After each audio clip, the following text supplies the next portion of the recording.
Hello, and welcome to the month of Spooky 2023. Scary stories are a part of life. We've been telling them since the dawn of man over campfires, radio broadcasts, television, and these days, social media. They remind us of our own mortality, get our adrenaline going, and send chills through our bodies that, well, we just can't explain. During this month, you can expect the unexpected, hear the unbelievable, and witness stories that will stretch your imagination. Why? Because that is what we do here at Ron's Amazing Stories. So settle in for the spooky and be prepared to be taken away from today.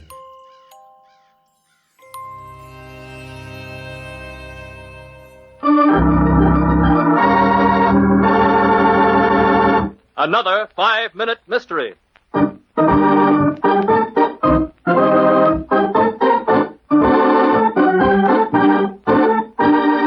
This 5-minute mystery is being brought to you by... Ron, do we really have another FMM during the spooky season? What would you suggest? How about something creepy? I might have just the thing. Oh, let's hear it.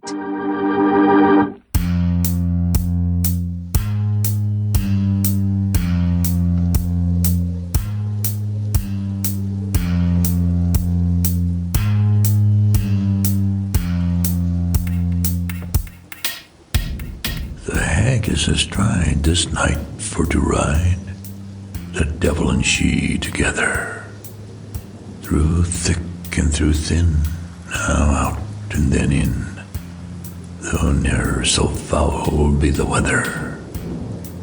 A thorn or a burr she takes for a spur, with a lash of a bramble she rides now, through brakes and through briars, o'er ditches and mires. She follows the spirit that guides now. No beast for his food dares now range the wood, but hushed in his lair he lies lurking, while mischiefs by these, on land and on seas, at noons of night are working. The storm will arise and trouble the skies, this night and more for the wonder. The ghost from the tomb, affrighted shall come, called out by the clap of the thunder.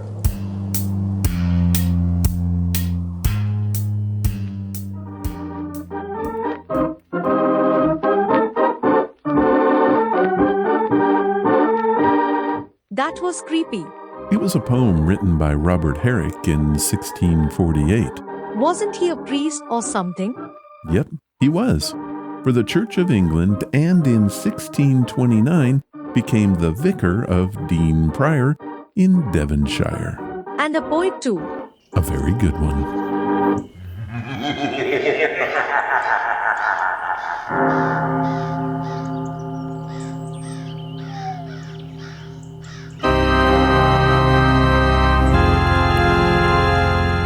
What's that you say?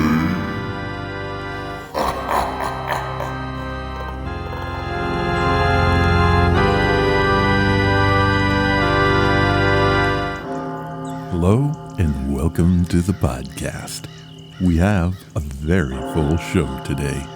We have a crazy, scary Bigfoot tale, a creepy story about digging up the wrong thing. And then we will revisit some of your crazy Halloween stories of 2019. But to get it all started, here's a review of the audiobook, True Ghost Stories and Eerie Legends.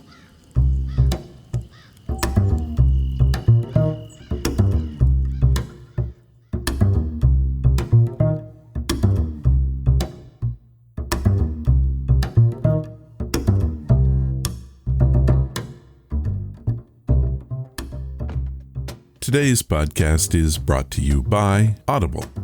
Get a free audiobook and a 30-day free trial at audibletrial.com/Ron's Amazing Stories.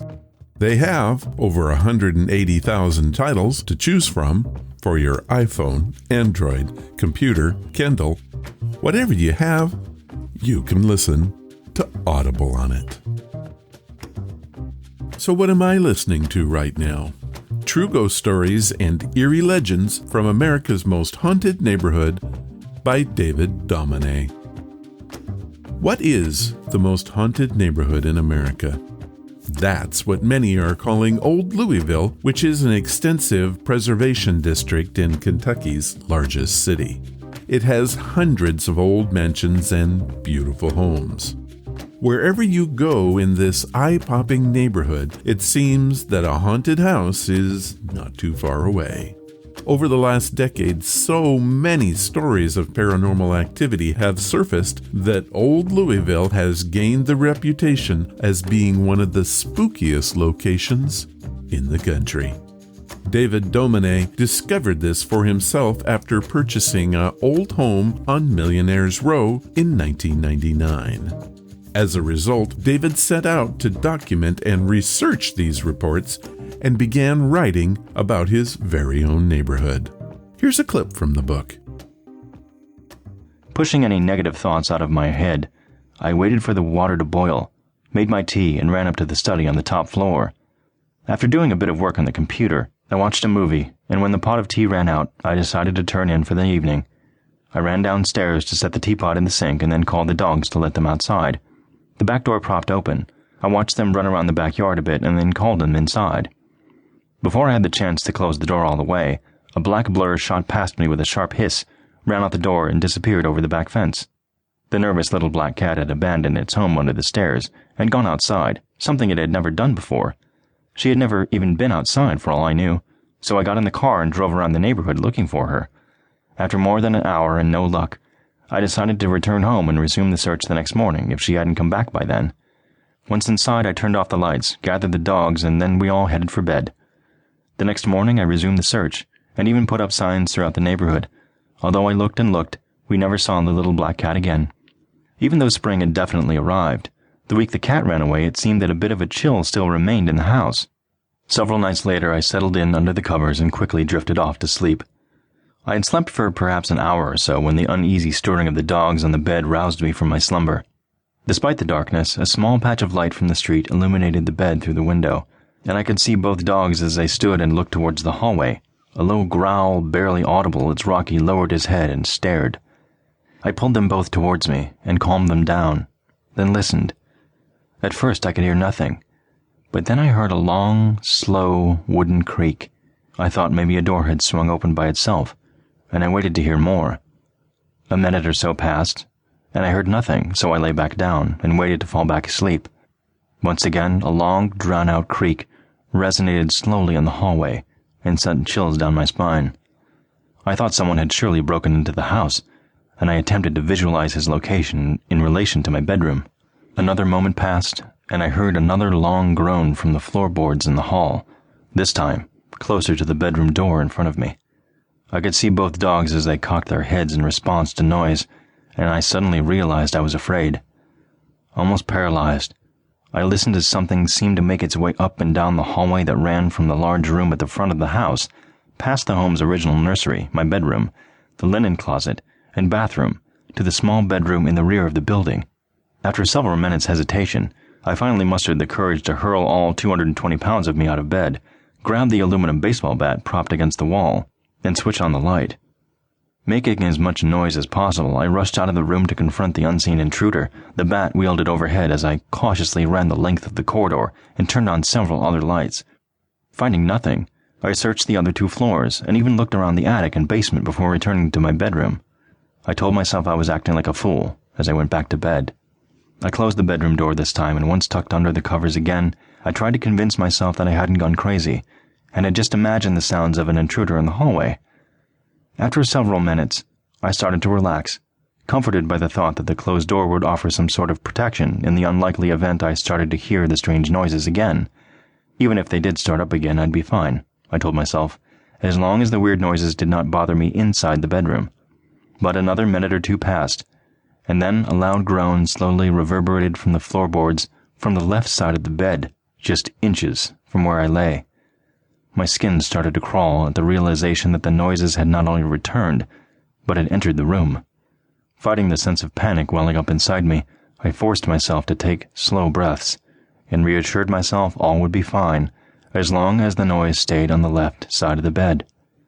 Several tense moments of silence dragged on, and I dreaded the idea that the strange creaking would move around the bed to my right-hand side. Suddenly, the floor let out a long, moaning squeak that ended with a loud pop, and my eyes involuntarily squeezed themselves shut. The creepy wooden groan had come from a spot at the foot of the bed. A shudder ran down my spine and sent my heart to racing even faster. I kept telling myself it had to be the result of the wood expanding and contracting due to the warmer spring weather, but if the sound moved all the way around to the right side, I decided I would be leaving. I held my breath and waited. The dogs seemed to be holding their breaths as well. 1 minute passed, and then another, the lengthy silence compounding the tension that hung in the darkness. Another minute went by, and I exhaled as quietly as possible. I listened intently and squinted to better discern any movement in the darkness, all the while overcome with the uncomfortable sensation that something was watching me. David Domine, a self-proclaimed skeptic, dismissed rumors of a mischievous resident poltergeist named Lucy when he moved into his new home. He quickly found himself at a loss to explain the disembodied footsteps and mysterious odors that seemed to plague the old house. Soon, he was talking to neighbors and fellow homeowners, and it seemed that everyone had stories of strange events and supernatural occurrences in their homes. As a result, David wrote about one of the most fascinating neighborhoods in the country, and you can have his book today. Here is what Audible has set up for us. Audible is offering a free audiobook and 30 days to give you the opportunity to check out their service. To download your free audiobook, go to audibletrial.com/Ron'sAmazingStories. Again, that's audibletrial.com/Ron'sAmazingStories, and you can get true ghost stories and eerie legends from America's most haunted neighborhood.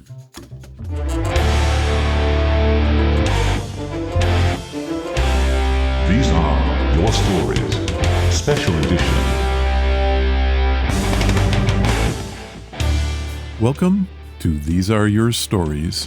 You might be asking, how is this different from the other segment? The answer is simple. These are special. But what makes them that way? Again, the answer is simple. They deserve special treatment. It may be the content of the story or how the story was obtained. Or it could be that the storyteller himself or herself is actually here in person. No matter the how, why, or where, what you'll hear in this segment is gonna be special. We have what I think might be the most terrifying Bigfoot story I've ever heard. It was sent in by Curtis Henry, and he's not from the Northwest, Southwest, or anywhere in the U.S. Curtis sends in his story from the Netherlands, and this is the first submission we've ever had from there. Now you might want to hold on because this one is quite the ride. Curtis writes, "When I was young, my father and I would often go hunting together.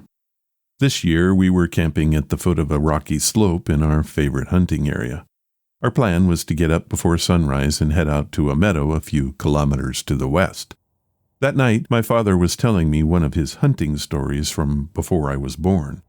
In the middle of the story, we heard this high-pitched wail, and I think my father realized that I was a little scared. So he smiled and told me that the sound belonged to a deer. Seeing his relaxed demeanor, I relaxed as well. We heard the sound a few more times, and after a while it got further and further away from us. That night the sky was clear and the air was cool. My father said that tomorrow would be a beautiful and tiring day and that we should go to sleep. When he was in a good mood, my father would sing folk songs, and I would fall asleep to his voice, which I did. I remember waking up with my father shaking me by the shoulders. "Son, come on, wake up. We've got to go." The tent was dark, and I asked him, "Is the sun up yet?" My father shook his head and said, "No, son, hurry up. You have to get up now." That's when I heard the screams coming from the rocks above us. It was like the wailing from before, but more menacing. It was so loud that it pierced the darkness. I asked, "Dad, what is it? A fox?" "No," he said nervously. "We have to go now. Quickly." I hurriedly started to pack. The screams from the rocks above never stopped. My father was acting strangely, and the tone of his voice was starting to scare me. He put his bag on the floor of the tent, turned to me and said, "Son, I've never heard anything like this in all my life." At first, we thought it belonged to someone screaming for help, but then it became increasingly strange. I told my father, and he said, "Pack your things and load your gun." He was a very meticulous man about gun safety. He would never let me enter the tent with a loaded gun, let alone let me load it inside the tent. I'm really scared now. When we came out, the screaming suddenly stopped. It was as if the thing had noticed us. I looked up quickly. The rock above us was about 25 meters high and too sharp to stand on. Also, there was no light up there. We quickly packed up the tent, and in a few minutes, we were off. The screams started again, but this time they were different. It was like a low hum, like the sound an ambulance makes when it starts out. We started to descend with the sound following behind us. My father had his pistol holstered and his rifle in his hand. Suddenly, he started firing into the air. 2 shots. After the echo of the gun stopped, we waited quietly for a while. There was no sound. After walking about a half an hour, we reached a meadow. As soon as we broke out of the forest, the screams returned. My father signaled me to stop. I was holding my breath. He started walking so fast that I could hardly keep up with him. Now we were in the field, stopping every now and then to listen to the sounds. The screams were definitely following us. We came to a path in another wooded area. We crossed a bridge over a stream and reached the parking lot. Our car was the only one around, and it was a way off. My father turned to me and said, "Don't stop until we reach the car. Stay close to me." We started running. The weight of the pack made it difficult for me to keep up. The screams behind us kept getting closer. It was dark, and all I could see was the light of the lantern in my father's hand. Suddenly, he stopped. There'd been no screaming for about 2 minutes. He turned to me and said, "You run ahead to the car." I started running without looking back.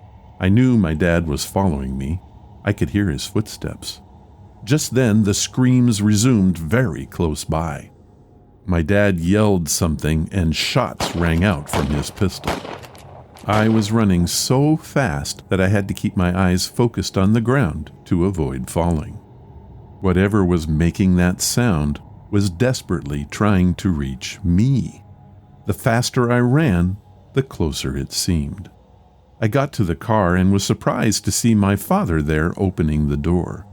I threw myself in so fast that I banged my knee. We both just sat there for a moment and looked at the edge of the woods. I could see the bushes rustling, and then something big and dark stood there for a moment. Finally, it ducked back into the woods. I'll never forget the last thing I heard. It was almost a laugh, a crazy laugh. When we returned home, we didn't tell anybody about what had happened. It remained a secret between us. I've tried to talk to him about it several times, but he always drops the subject. Almost 20 years have passed since that night. We've never talked about it, and we probably never will. Curtis Henry, Rotterdam, Netherlands. What can I say about that? I did have to do a little research and found that Bigfoot is alive and well in the Netherlands. And yes, they do call him Yeti there. Thank you for your amazing story, Curtis.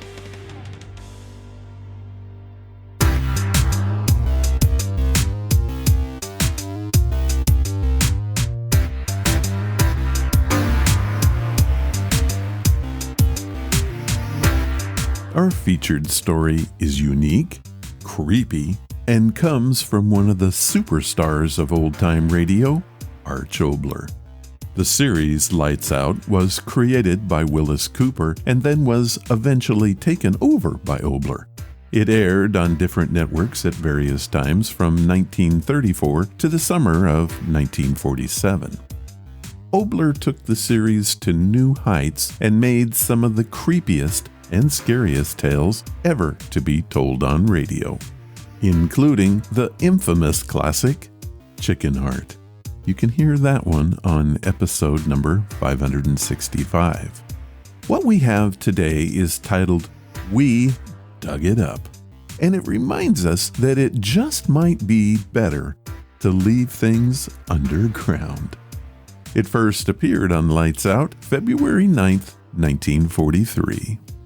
Arch Oboler's Lights Out, everybody.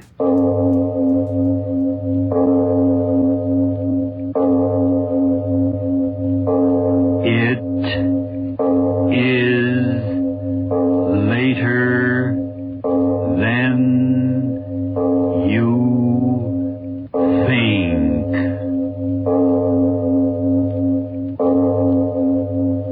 This is Arch Oboler bringing you another in our series of stories of the unusual.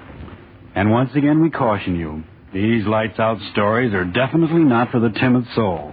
So we tell you calmly and very sincerely, if you frighten easily, turn off your radio now.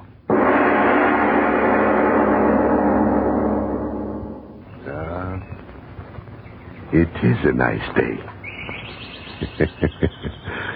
Yes, I agree with you, Mr. Sparrow. It's as nice a day as I, too, have ever seen. I remember a day like this when I was about 12. Mother took me into London to see the King's Palace. That was Edward. And I had on a green suit and I... But that wouldn't interest you now, would it, Mr. Sparrow? Funny, I never went back. Less than 100 miles away, and I... Morning, Mr. Jeffrey. Good morning, Mr. Elkington. Here, Mr. Jeffrey. Oh, kind of late in the season to be planting now, ain't it? Oh, I wouldn't exactly say that, Mr. Elkington. Not for what I'm planting. Now, what would that be, might I be asking? A tree, my friend. Oh. A nice, strong catalpa tree. My son sent it to me all the way from Exeter. You don't say catalpa tree. Well, now.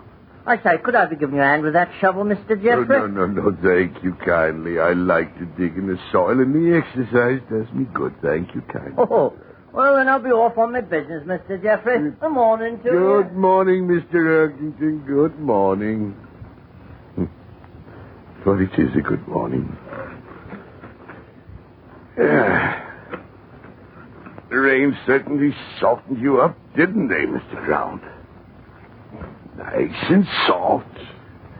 Nice and soft. Going to dig you a nice, deep hole, Mr. Catalpa. Nice, deep hole, so that your roots will have a good, firm start in life. Yes, indeed. Well... That's not the way to act, Mr. Ground, throwing big boulders in the way of my shovel. Mighty big stone, too, from the sound of it. Dig you up, Mr. Boulder. If it takes me a week, yes, indeed. Big stone, all right. Keep after it, that's all. Buried all these years in the corner of my garden, and I never knew about you now, did I? There. Yeah, that's showing results. Yeah. Like an oblong. That's queer. Big flat oblong stone in my garden. Dig you up. That's what I'll do. Dig you up. Yes, indeed. Oh, Mrs. Gracie. Mrs. Gracie. Yes, what is it? Mrs. Gracie, come out here. You've got to come out. All right, all right. Now, what in creation is it, Mr. Jeffrey? Mrs. Gracie, look. Look. Land sakes alive. What kind of a hole for a tree is that? Don't see why in the world... Look, I tell you. Is it a coffin? Coffin? That size and out of stone? Then what would a coffin be doing in my garden? I've never heard of anyone being buried here. It's much too big. Mrs. Gracie, I got it. What? Roman. The Romans left it here. Romans? Don't you understand? The Romans invaded and lived in Britain over 1,500 years ago. They left it here. Nobody like that lived round here, and don't you tell me anything different, Mr. Jeffrey. But I am telling you, a Roman sarcophagus. Now, Mr. Jeffrey. Oh, never mind. Mr. Robinson, run over and get Mr. Robinson here. Tell him to bring a couple of men. We've got to dig this thing up. We've got to dig it up. Mr. Jeffrey, it's the sun that struck your head. Now, don't stand there lecturing me. Mr. Robinson, hurry, get in. No, I won't. What? Not to dig it up, I won't. To bury it deeper, yes, but not to dig it up. Coffin or one of them heathen, whatever you call it, it makes no difference. If it's been buried here all these years, then I say cover it over and let it be. There's some things best left deep under the ground.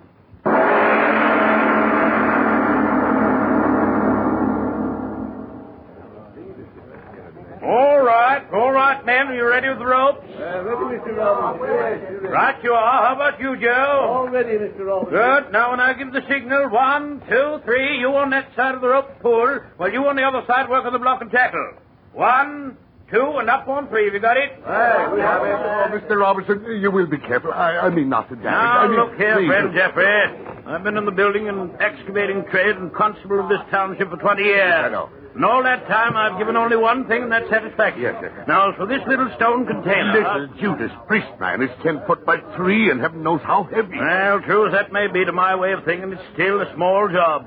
If you're worried about my damaging it, you're free to call in one of my competitors. No, Mr. Robinson, I want you to handle the matter. Oh, yes. All right, then stay clear, and I'll give the order. Wait. If you please, Mr. Robinson, wait. Yeah? That housekeeper of mine, Mrs. Gracie, she wouldn't want Mr. Doings, and I don't know where she's gone off to. If now, you'd only Mr. wait... Jeffrey, I'm a busy man, so if you'll just stand aside. No, please. All right, men. Now, don't pull till I give the signal. 1, 2, 3, up with it. Up. Easy there, Joe. Bring those ropes over the left. Up with it. Steady there. Not too fast, you fool. Stand the skipper's ready to put on it. Easy now, Joe. No, don't swing it too high. Not too high. Are you deaf? Not too high, or is it... No, put it back in the ground. Put it back in the ground, I tell you. Mrs. Gracie, what in the Get out of the way. Put it back in the ground. In the ground it was, and in the ground it belongs. Mr. Jeffrey, I'm Get out of the way. Jeffrey, get that woman out of the way. Mrs. Gracie, are you crazy? Get your woman and get away. My men can't hold it. Tackle is slipping. Look out. Look out. Get on those ropes, fools. Get on those ropes. Lift. Hurry now. Hurry. Get over here. Mother in heaven. It fell right on top of her. Coffin fell right on top of her. Oh, Mrs. Gracie.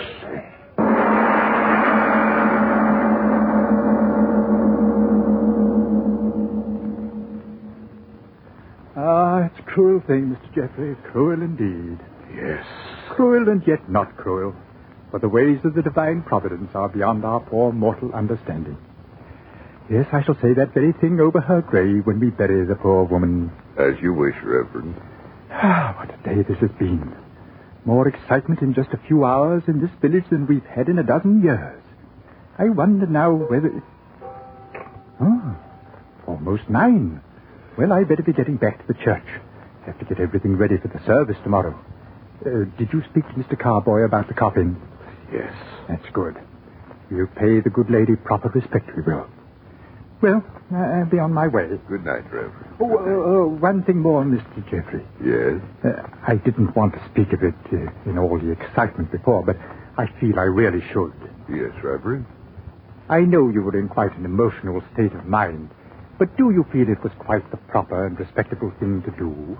I mean, having that Roman antique brought right here into the house, when it, inanimate thing though it be, was the direct cause of poor Mrs. Grace's death. I wanted the sarcophagus in here, Reverend. Wanted it? But what possible use could that great stone sepulchre be to you? I realize it has certain intrinsic value. After the funeral, we'll get in touch with the proper museum authorities in London and have them take care of it. But don't you see, it wasn't quite respectful of the dead. Bringing the very thing in here that had caused the tragedy. Not respectful at all, Mr. Jeffrey. It was what I wanted. Good night, Reverend. But, Mr. Jeffrey, good night. Good night. Disrespectful. No fault in Mr. Coffin that she ran under it. Call in the proper authorities. I'm proper authority in Roman things myself, I am. Read with old Gibbon's Decline and Fall of the Roman Empire, didn't I? I certainly did. Here you are, Mr. Coffin. Just where I laid them put you. And I did make them, didn't I? Ran right under you, she did. Superstitious old fool. No fault of yours, Mr. Coffin. Yes, you're a big one. Let me see. About 10 feet long on this side and 4 this way. It's a discovery that ought to make history, that it ought. Wait for experts, should I? What would the experts do? Cart you off to one of those museums, and there I'd be, the man that found you, with nothing but a hole in my garden and a new grave in the cemetery to show what had happened. No. I'd be my own expert, Mr. Coffin. I'll open you up myself right now.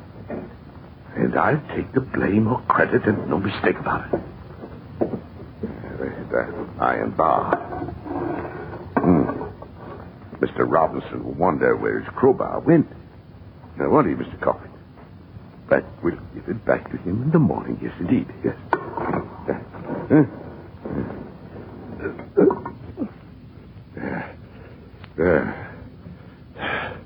Got you wide open enough to look inside now, haven't I?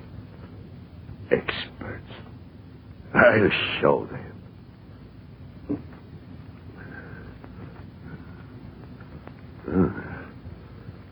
The dark. Can't see. Matches. There now. If you don't mind now, Mr. Coffin, I'll bend over to see what you've got inside the... Copy. Got the call. Are you there? Are you there? Reverend, this is Mr. Jeffrey. Yes, Jeffrey. No. Listen to me. That Roman sarcophagus, I just opened it. Inside of it, there's something, a woman, and yet it isn't. I mean... Oh, Reverend, come over quickly. You see, whatever it is, I don't think it's dead.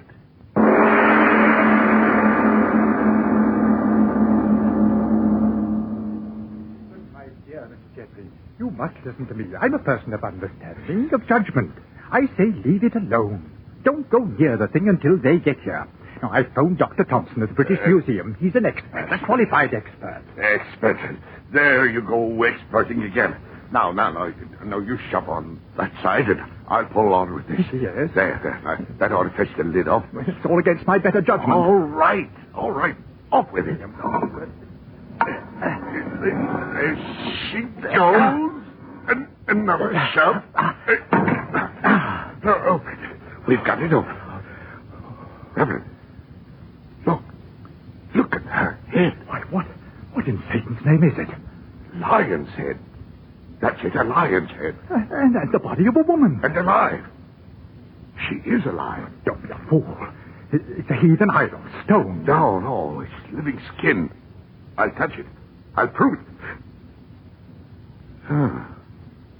It is stone. A blasphemous heathen thing. We'll cover it up, and in the morning I'll have it buried again. No, you won't. It's mine. Found it on my property. Oh, heaven forgive you. The blood of your poor housekeeper still staining it. Staining it? What are you talking about? Mrs. Grace's blood. See, it's still on it. But the outside of the coffin fell on her. This part was closed. But it is blood. Fresh blood. Oh, it can't be out here. Mr. Jeffrey. Reverend. That woman. A minute ago I felt cold stone. And now it's warm.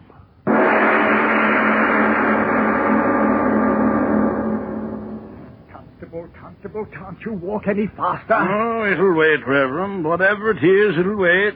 But I tell you, he acted like a madman. Practically threw me out of the house bodily because I persisted. Now, wait a minute, Reverend. Begging your pardon, wait a minute.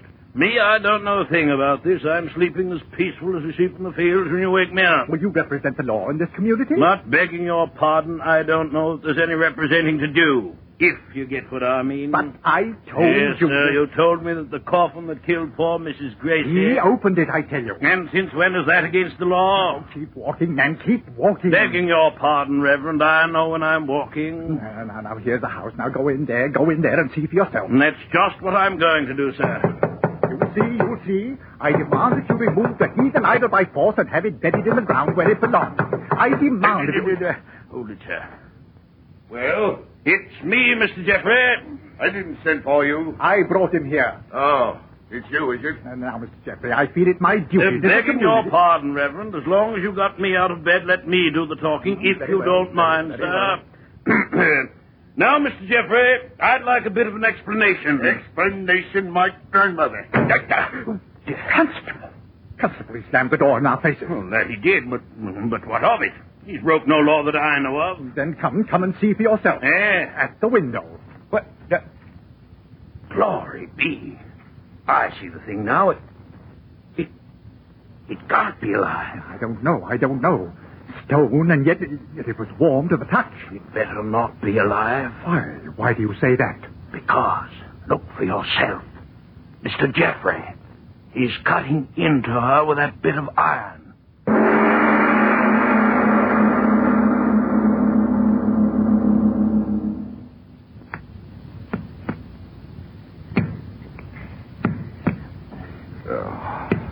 It was good of you to come in and help me, Mr. Elton. I'm right glad to be of service, I am. I'm glad to be of service, but this is devilish hard rock. Yes, it is. But we've got to break the statue open, Mr. Elkington. We've got to. If you say so. Oh, those fools, the constable and the reverend, they'll be back soon with some new ideas about getting into the house now, won't they? I suppose so. They won't stop me. They won't. I've a chance to do something before I die. Make a big discovery, I tell you. They won't stop me.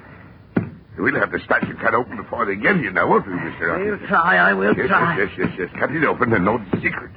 Something that keeps that stone warm as if it were flesh. That'll be a wonderful discovery now, won't it? Oh, that it will. Faster, Mr. Elkington, faster. I'll try. Crikey, this stone is so hard. They mustn't stop us. No. Faster, Mr. Elkington. Oh. Elkington, why have you stopped? My fingers cramped. Can't open my hands. Chisel, give it to me. All right. Got to keep working. Got to. I'll know the secret in you, Lionhead. That's the name I'm going to give her, Elkington, Lionhead. The power that's kept the stone in you warm all these centuries. I've got to know that, Lionhead. And I will know it. Have to keep working. Have to keep...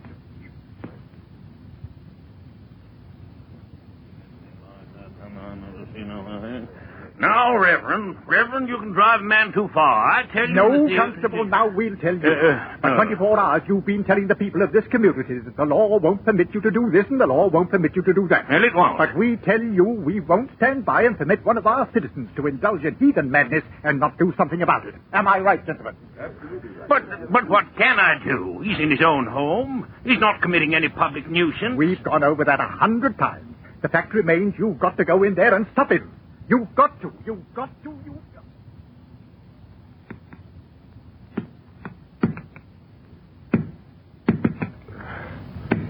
The hardest stone in the world. They made you yeah. Mr. Jeffrey, I'm asking you, please stop cutting into it. Please. Of the warmth. Before any of the others know about it. Or they stop me. Hark! What's that? Got to keep working. That sound, Mr. Jeffrey, what is it? Can't talk to you, Mr. Archie.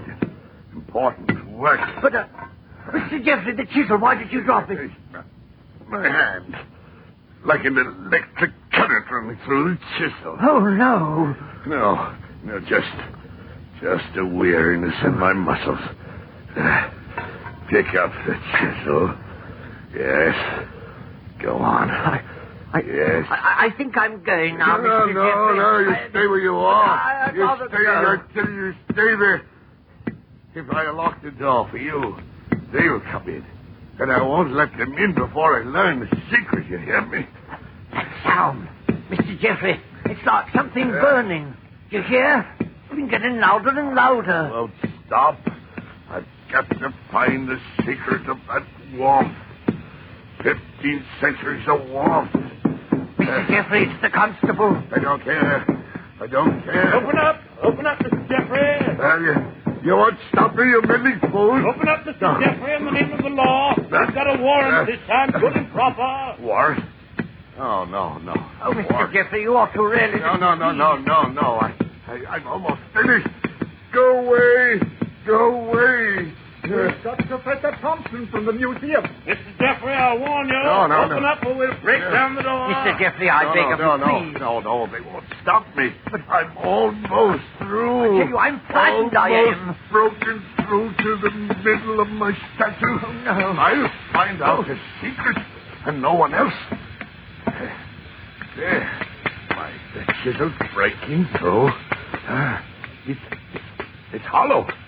Breaking through. In a second, I know. In a second, I...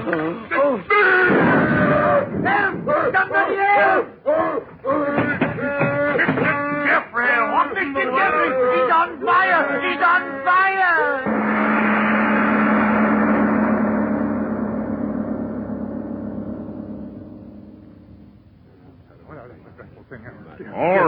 All right, men, quiet down. Nothing more we can do. Mr. Jeffrey is dead. Such a horrible way to die. It was the lantern. Set him afire, I guess. No, it wasn't that. Hey, what say, Mr. Elfington? I saw it all. A flame come out of the statue. You're dead, man. No, I swear it's the truth. I saw it. Professor Thompson, you tell him. What did you see as you came through the door? There was a flame from it. But how can that be? Flame from a statue? And the Romans went down to Egypt. Professor, tell us, what is it? What is this statue? The lioness-headed goddess Sekhmet. Well? And they worshipped her as the goddess of fire.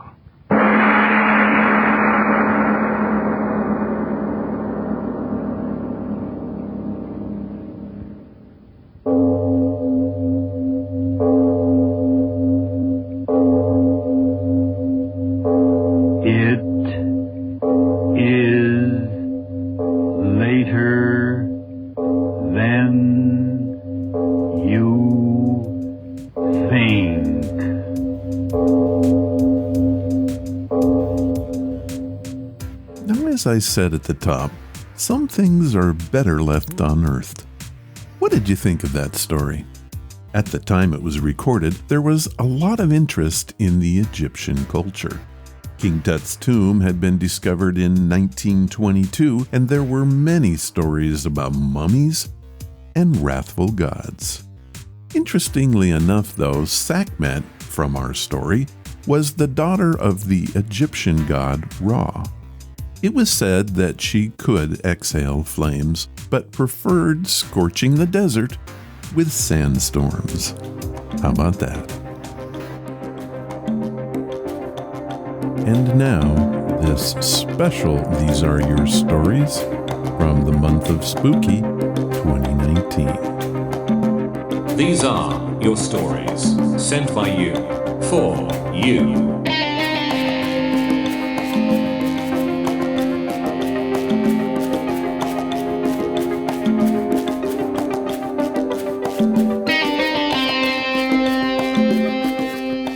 Well, this is the month of Spooky, and I'm constantly amazed by what people have experienced. This story just might be one of the strangest we've had to date on the show. It comes from Portland, Maine, and was sent in by Parker Happ. Hello, Ron. This is the first time I'm telling this story out of the family circle. My wife encouraged me to write it and send it in to you. We both love the show and want to do our part for the upcoming month of Spooky. Maine is famous for its rich wildlife and quaint seaside towns. It's known for its seafood, scenic coast, and charming lighthouses.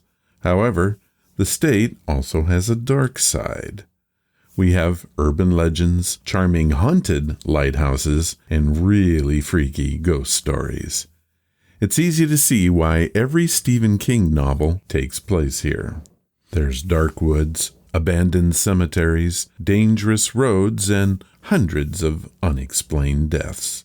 There's even haunted pianos, lake monsters, and curses which have stood the test of time. Maine is without a doubt one of the most haunted places in the world today. I call my story The Seagan Island Horror. Seagan Island has one of the oldest lighthouses in Maine, standing high above sea level on an isolated and barren rock. It is said to be haunted by the ghost of a former caretaker and his wife who were driven insane by the isolation. The caretaker came to the island with his wife and had a piano brought there to ease the monotony. Unfortunately, she could only play the piano if she had the sheet music. No creative ability, I guess. To make matters worse, they only had one song, and she played that one tune over and over and over again until her husband took the piano apart with an axe and then turned the axe on his one-song wife. It is said that people have seen their ghosts and can hear her playing the piano to this day.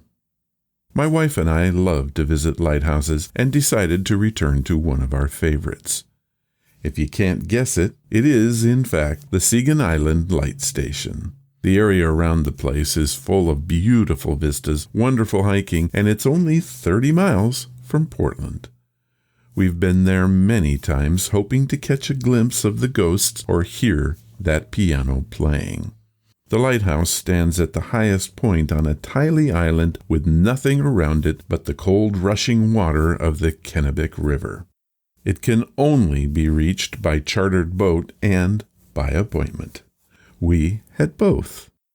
We also made special arrangements to stay longer, so when the last ferry left, we were virtually left alone on the island except for the support staff. We always begin our trip with a stroll around the island and then go to the main house.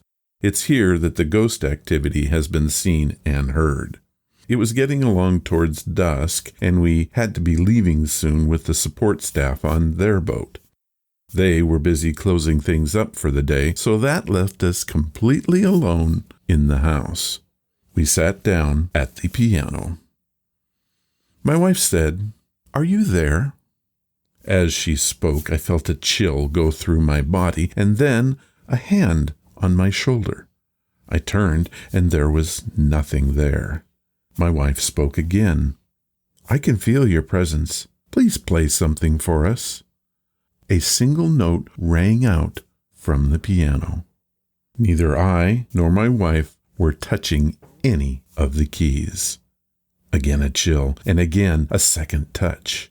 It was creepy. Suddenly, things turned violent. I felt a shove in the middle of my back, and my wife let out a scream. She stood straight up, whirled around, swatting at the air. I ran to her, and she threw her arms around me. We got out of that room and went to wait for the boat. On the way home, we told the support staff what had happened. Each and every one of them had their own creepy story about things that had happened to them in that old lighthouse. As for my wife, she told us that she saw lights all around her swarming like bees, and she felt like they meant to harm her. One of the cashiers said that she too had experienced those very same lights. We've not been back to the Segan Island Lighthouse since, but we plan to someday. Parker Happ, Portland, Maine. Well, Parker, that is a story.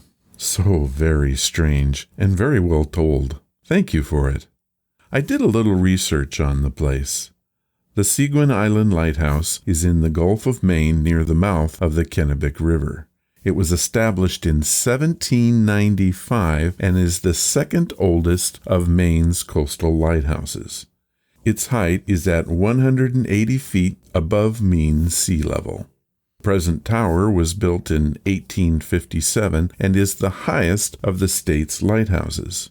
It became automated in 1985. It is now operated as a museum property by a non-profit organization and open to the public via scheduled ferry from Poppin Beach. Unfortunately, the light is currently deactivated due to an issue with an undersea cable that powers the island. As for the ghost of the island, there are literally hundreds of reports of sightings and sounds. In fact, the place is called Maine's most haunted location. To this day, visitors to the isolated island have reported hearing the haunting sound of piano music drifting softly from the lighthouse to the ghostly visage of her husband trudging across the island with axe in hand. Again, Parker, thank you for your story.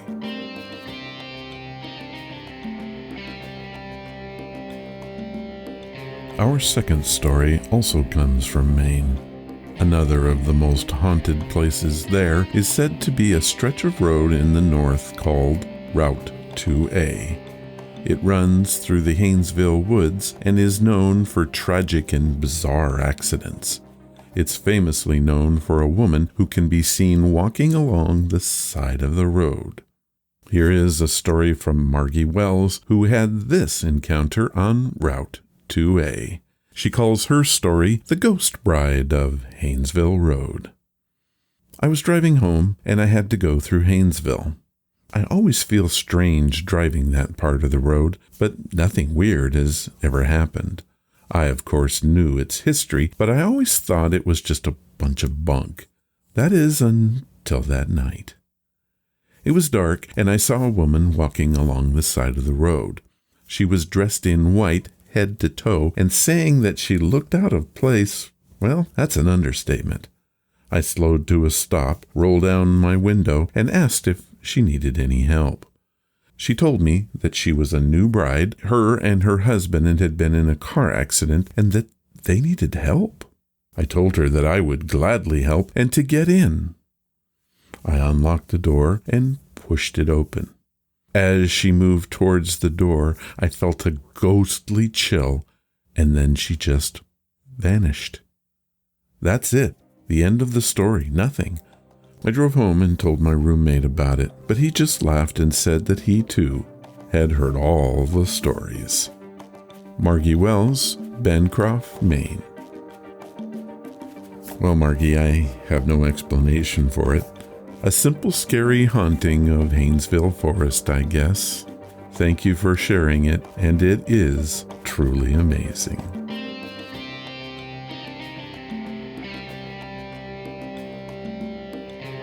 Our last story comes from Raleigh, North Carolina, and was sent in by Connie Fox. Connie writes, "Hello, Ron. I love the podcast and can't wait to hear it each week. I think the 400th episode was your best show to date, and I've been listening for a long time. I have a story to tell that really isn't scary, but it is as real as you can get. You'll understand after I tell it. When I was 3, my parents moved us into a new neighborhood. The house was nice, but kinda old. The neighborhood was an old 50s tract home area, so it had a pretty varied group of people living there. As soon as we moved in, my dad started noticing weird things with me. He would hear me giggling and laughing in my room, and whenever he went in and asked, "What's so funny?"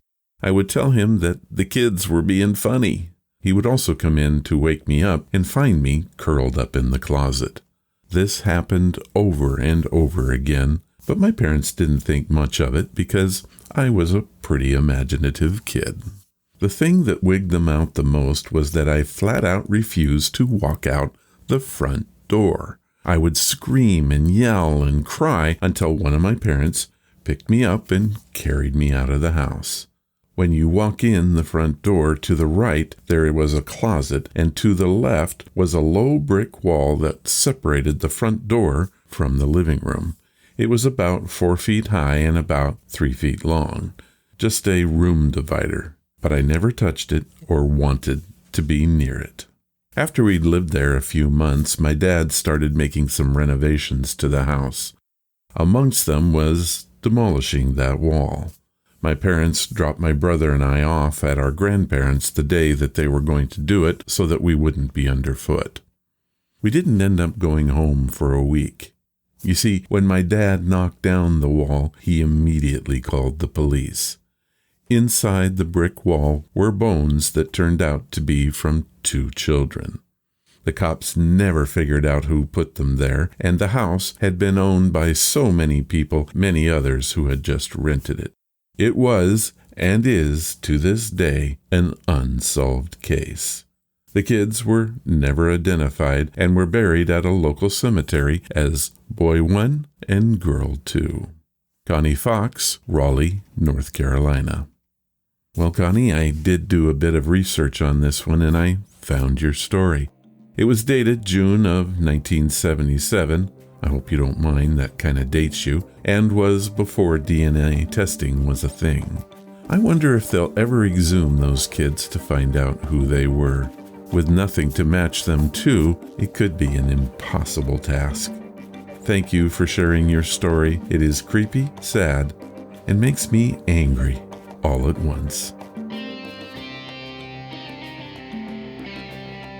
Do you have a story that you want to tell on the show? If you do, we want to hear it. It can be about any subject and from any genre. Heck, it doesn't even have to be true. Original fiction or stories from the public domain are quite welcome. To submit them, head to ronsamazingstories.com and click on the story submission banner. Fill out the form, and soon your story will be heard on the show. Do you have a story but don't want to write it? That's okay too. Just leave your contact information, a brief description of your story, and I'll get back to you. We can write it together. However, if you don't do it, your story remains just that, your story. Why not share it with the world and make it our story?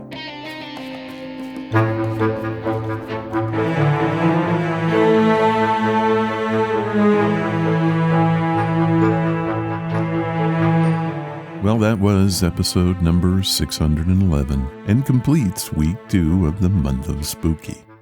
What do I have planned for week 3? Well, please come back next week and find out. If you want to follow the podcast or the blog, head to ronsamazingstories.com. There you will find any of the links I mentioned and how to contact us. Do you want to help the show? The best thing you can do is to tell your friends all about it, and please leave reviews or feedback wherever you listen. Clicking that follow or like button helps us grow. Thank you for listening, and I hope you come again to find out what are Ron's Amazing Stories.